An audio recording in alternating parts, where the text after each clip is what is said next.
Bien, merci Madame la Présidente. Oui, effectivement, une explication de vote. Tout d'abord, Monsieur le Vice-président, je suis dans la critique, nous sommes dans la critique, mais nous ne sommes pas dans l'agressivité. Si vous avez ressenti ça, je m'en excuse parce que ce n'est pas du tout le genre de la maison. Nous souhaitons parler du fond.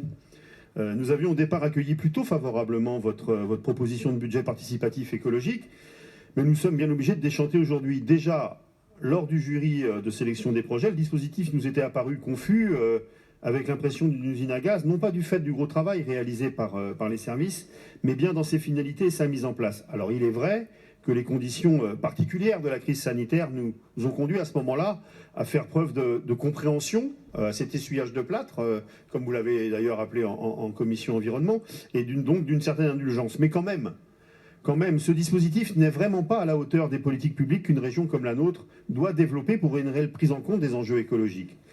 On y trouve beaucoup d'aides à des initiatives qui relèvent plus d'une gestion municipale de type budget participatif de quartier, qui font de notre région un simple guichet et réduisent votre appréhension des enjeux écologiques, non pas à la mise en place de politiques publiques concertées dans un cadre global et cohérent, mais plutôt aux micro-actions de terrain et à la responsabilité individuelle. C'est certes utile, et nous soutenons un certain nombre de projets, y compris moi-même, j'ai voté pour l'un d'entre eux, mais c'est très insuffisant, en fait, pour une réelle et profonde transition écologique. D'autant que certaines aides interrogent, comme l'achat de tondeuses à gazon, de pots de fleurs et autres saupoudrages en tout genre. Pour la deuxième session de ce dispositif, que vous lancez demain, si j'ai bien compris, sans d'ailleurs un réel retour partagé d'expérience et sans que les pondérations de vote que vous évoquez, Madame la Présidente, soient réellement discutées et mises en place, il faudrait que les projets soient à tout le moins examinés avec plus d'attention et de temps et d'exigences réellement écologiques. Au-delà de ces projets locaux, on trouve aussi des grands projets, comme vous les appelez, sur lesquels vous ne dites pas tout et qui, pour être clairs, ont pour principal objectif d'alimenter, c'était l'objet de nos amendements, la pompe Afrique des grands groupes industriels et commerciaux qui, sous prétexte de verdir leurs attitudes, continuent leur chasse aux subventions publiques, car comme on dit, il n'y a pas de petit profit.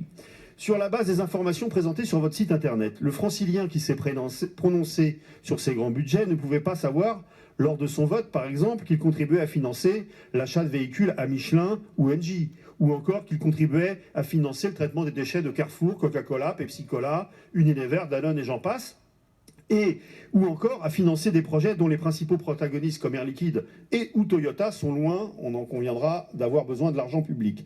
Et tout cela pour des sommes en plus inexactes, puisqu'il était amené à voter sur un bonus et non sur la totalité de la subvention régionale, pouvant aller en réalité jusqu'à plusieurs millions d'euros. L'urgence climatique, les transitions énergétiques et écologiques nécessitent, de la part d'une des régions les plus riches d'Europe et dont l'empreinte carbone est forte, de l'exemplarité et la mise en œuvre de règles, d'objectifs, de calendriers d'action à grande échelle, cohérents, réellement concertés, en matière d'aménagement du territoire, de transport public, de bâtiments et travaux publics, de protection de la biodiversité, pour ne citer que quelques grands axes. Le RER vélo, par exemple, participe de cela. Malheureusement, si vous annoncez bien un engagement sur ce projet, qui est important dans l'exposé des motifs de ce rapport, celui-ci disparaît ensuite dans les applications concrètes des fiches projets. Mais nous n'abandonnons pas pour autant la belle idée du budget participatif écologique.